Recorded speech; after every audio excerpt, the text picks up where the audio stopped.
नमस्कार दोस्तों, स्वागत है आज की एक और म्यूचुअल फंड रिव्यू की वीडियो में। आज की वीडियो में हम स्पेशली बात करने वाले हैं टाटा स्मॉल कैप फंड की।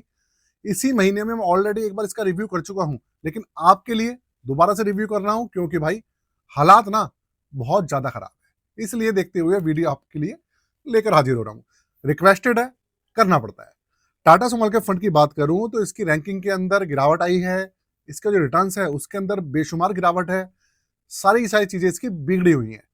ये फंड आज से 6 महीने पहले 5 स्टार रैंकिंग पे था, रिटर्न्स बहुत अच्छे थे, सब कुछ इसका बहुत अच्छा चल रहा था। लेकिन अभी के समय में इसकी कंडीशन इतनी ज्यादा खराब हो रखी है कि आप समझ नहीं सकते। आप मैं ये कह लीजिए कि इन्वेस्टर्स के लिए ना इसके अंदर रुक पाना अपने आप में एक अभिशाप हो रखा है।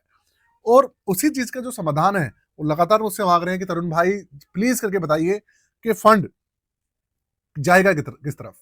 देखिए, मैं आपको एक चीज बता देता हूं कि एक्चुअल में मार्केट के अंदर क्या होगा, कैसे होगा, ये बताना किसी के भी बस की दोस्तों बिल्कुल भी बात नहीं होती। लेकिन हाँ, हम लोग जो जो आंकड़े होते हैं उसको चेक करके थोड़ा सा एक आइडिया लगा सकते हैं कि भाई अभी जो कंडीशन चल रही है उसके हिसाब से अभी तो कुछ ठीक हुआ है या नहीं हुआ है, ये पता चलता है इससे। तो अगर मैं इस फंड की बात करूं तो आपके सामने रिव्यू पेश कर रहा हूं दोस्तों। छोटी वीडियो है, बिल्कुल भी लंबी नहीं है, आपका समय बिल्कुल भी जाया नहीं करने वाला हूं। मैं शुरू करता हूं, लेकर चलता हूं आपको कंप्यूटर स्क्रीन पर। उससे पहले चैनल को सब्सक्राइब कर दीजिएगा और वीडियो को दोस्तों एक छोटा सा लाइक कर दीजिएगा। कंप्यूटर स्क्रीन आपके सामने चालू हो चुकी है। फंड का नाम भी भैया आपके सामने ही है, Tata small cap fund. Tata mutual fund house का सबसे ज्यादा फेमस और प्रसिद्ध फंड है ये। और अभी इसकी रैंकिंग आप देखेंगे, ये 5 स्टार रैंकिंग में चल रहा था, अब इसकी रैंकिंग 1 स्टार गिर गई है। देखिए, बंधन small cap fund, Tata small cap fund, Nippon India small cap fund और क्वांट स्मॉल कैप फंड, ये 4 ऐसे फंड थे जो कि अपनी जो स्टार की रैंकिंग है वो 5 स्टार में चल रहे थे। लेकिन इनमें से सारे फंड्स अपना एक एक स्टार खो चुके हैं। सिर्फ बंधन एक ऐसा स्मॉल कैप फंड बचा है जो कि अभी भी 5 स्टार रैंकिंग पर चल रहा है। उससे थोड़ा सा कंपैरिजन करेंगे, देखेंगे उसके क्या हालात है, क्या उसके सामने अभी कुछ हालात जो है वो सुधरे हैं या नहीं सुधरे हैं। और 3 साल का CAGR इसका थोड़ा सा भी और घट गया है, 16% के आसपास पहुंच गया है। पहले 16.75% था। एनएवी इसका पहुंच गया 41 रुपए 31 पैसे। रिटर्न देखते हैं दोस्तों, रिटर्न समझते हैं क्या इसके अंदर कुछ इंप्रूवमेंट है, नहीं है। 10 साल का CAGR तो अवेलेबल नहीं है, 7 साल का CAGR 22% है। 5 साल का CAGR 25.65%, काफी इंप्रेसिव है। 3 साल का CAGR थोड़ा कम हो गया है। 1 साल का जो इसका रिटर्न है वो माइनस में है 14%। 6 महीने का 6.41% है। 3 महीने का करीबन 10 सवा 10% मान लीजिए आप माइनस में, और 1 महीने का माइनस में 3.64% है। तो अगर हम 3 महीने का डेटा चेक कर लेंगे इसका, 1 महीने और 3 महीने का डेटा कंपैरिजन कर लेंगे दूसरे फंड से, तो आइडिया लग जाएगा इंप्रूवमेंट आया है या नहीं आया है। साथ में इसका जो पोर्टफोलियो है उसको थोड़ा सा वॉच करेंगे तो एक मोटा मोटा आइडिया लग जाता है। तो भाई ये तो आपके सामने हो गया इसका जो बंधन, इसका जो अभी डेटा है करंट का, ये आ गया आपके सामने बंधन स्मॉल कैप फंड। इसके ऊपर एक बार नजर मार लेते हैं, इसका जो रिटर्न है वो चेक कर लेते हैं, उसकी भी कहानी देख लेते हैं। देखिए, 1 साल का जो रिटर्न है ये है माइनस में 2.64%, मतलब सवा 2.5% मान लीजिए, 2.5% माइनस में है। अच्छा, इसकी बात करूं तो 3 महीने में ये 3.5% के आसपास माइनस में है। और हमारा जो टाटा है ये 3 महीने में 10% माइनस में है, सवा 10%। इसके अलावा अगर हम 1 महीने की देखेंगे तो 1 महीने में भी ये 3% माइनस में है, और टाटा हमारा 3 साढ़े 3% माइनस में है। बंधन 1% 3% माइनस में है 1 महीने में, और टाटा हमारा ये 3% माइनस में। मतलब दोनों पिछले 1 महीने में दोनों के अंदर गिरावट जो है लगभग लगभग बराबर हुई है। देखो, ये गिरा है 3.64% और बंधन गिरा है 3.03%, हल्का फुल्का फर्क है। तो पिछले 1 महीने की बात करें तो 1 महीने में तो बराबर गिरावट हुई है। बाकी हाँ, ओवरऑल अगर हम 1 साल का डेटा उठा के देखेंगे तो आपको बहुत ज्यादा निराशा होगी। अब लेके चल रहा हूं मैं सीधा इसके पोर्टफोलियो पर। पोर्टफोलियो पे आप देखेंगे तो वहां पे समझेंगे कि भैया एक्चुअल में क्या कुछ सुधार है या नहीं है, वहां पे कुछ चेंजेस हुए हैं या नहीं हुए हैं। तो देखिए, अभी हुआ यह है कि भाई करीबन 91% पैसा इन्होंने इक्विटी के अंदर लगाया हुआ है और 9% पैसा इनका कैश के अंदर है।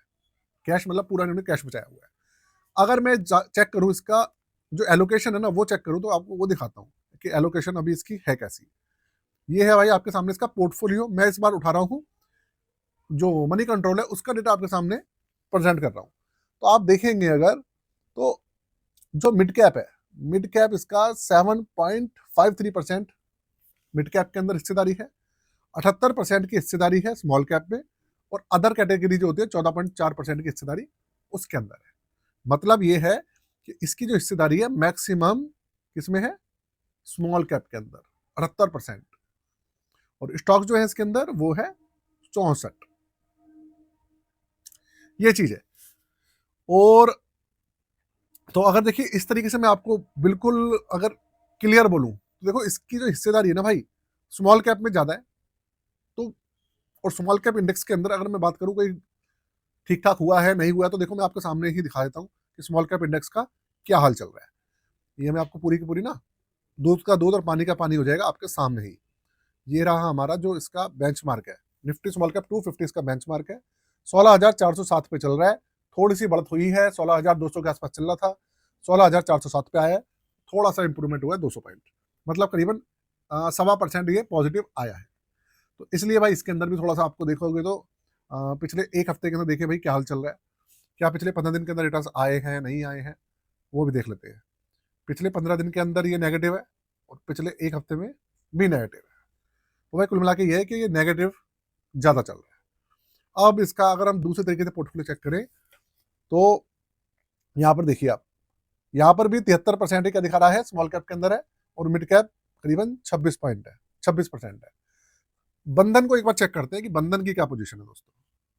बंधन का पोर्टफोलियो देखते हैं तो आपको एक मोटा मोटा आइडिया हो जाएगा। ये देखिए बंधन के अंदर क्या है, स्मॉल कैप के अंदर सिर्फ 48% है और 39% के आसपास मिड कैप और लार्ज कैप है। तो 50% मान लीजिए, 50% स्मॉल कैप है और 50% हमारा मिड और लार्ज कैप है। तो इसकी वजह से ना हो ये रहा है कि जो बंधन है वो थोड़ा सस्टेन कर पा रहा है, थोड़े से पॉजिटिव रिटर्न निकाल पा रहा है। लेकिन यहाँ पे टाटा में हो क्या रहा है ना, आप देखिए 73% से लेकर 78% के बीच में जो हिस्सेदारी है वो स्मॉल कैप की है, इसलिए रिटर्न्स इसके अंदर निकलने कम हो पा रहे हैं। क्योंकि देखिए अब आप मुझसे पूछेंगे कि अगर मार्केट एकदम से भागे, अगर अगले हफ्ते में मान लीजिए कल सोमवार है, कल से मार्केट एकदम से भागने लग जाए, स्मॉल कैप इंडेक्स एकदम से उठ जाए, तो कौन से फंड के अंदर ज्यादा रिटर्न्स आएंगे। तो दोस्तों मैं आपको बता दूं टाटा स्मॉल कैप फंड के अंदर रिटर्न ज्यादा आने के चांसेस हैं, क्योंकि स्मॉल कैप स्टॉक्स इसके अंदर ज्यादा है, उसके अंदर हिस्सेदारी कम है बंधन में। तो आपको दिखेगा टाटा एकदम से रिकवरी कर रहा है, समझ रहे हैं आप बात को। हाँ उसके अंदर स्मॉल कैप स्टॉक्स हैं तो गिरावट ज्यादा दिख रही है, लेकिन जब रिकवरी आएगी तो इसके अंदर रिकवरी भी ज्यादा दिखेगी दूसरे फंड्स की अपेक्षा, ये भी आप ध्यान रखिएगा। इसके अलावा 61 स्टॉक्स है, मैंने आपको बता ही दिया है हिस्सेदारी। मटेरियल सबसे बड़ा जो इनका सेक्टर है अभी मटेरियल सेक्टर है, इंडस्ट्रियल सेक्टर करीबन 21% है, 17% है कंज्यूमर डिस्क्रिशनरी टेक्नोलॉजी है करीबन 6.5%, 6% है फाइनेंशियल सेक्टर, और हेल्थ केयर है 5.62%।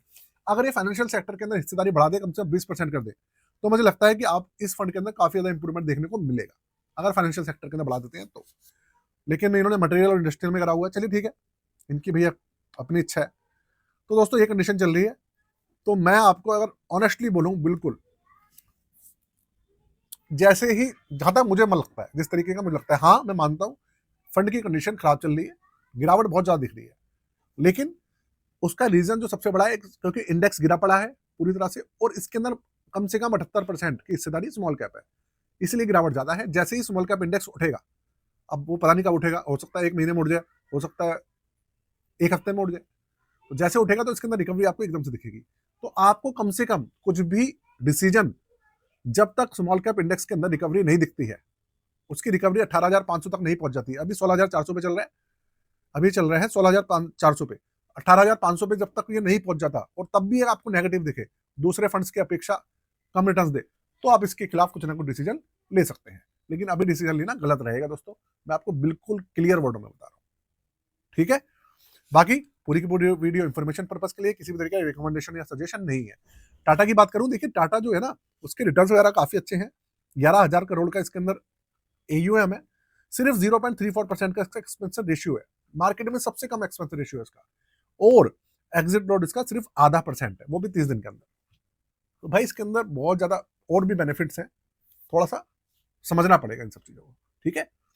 तो अपनी वीडियो को मैं यही खत्म करता हूँ। कोशिश करूंगा 10-15 दिन बाद फिर से आपके लिए रिव्यू लूँ इस फंड का, जैसे कि आपको इसकी एकदम से जानकारी जो है मिलती रहे।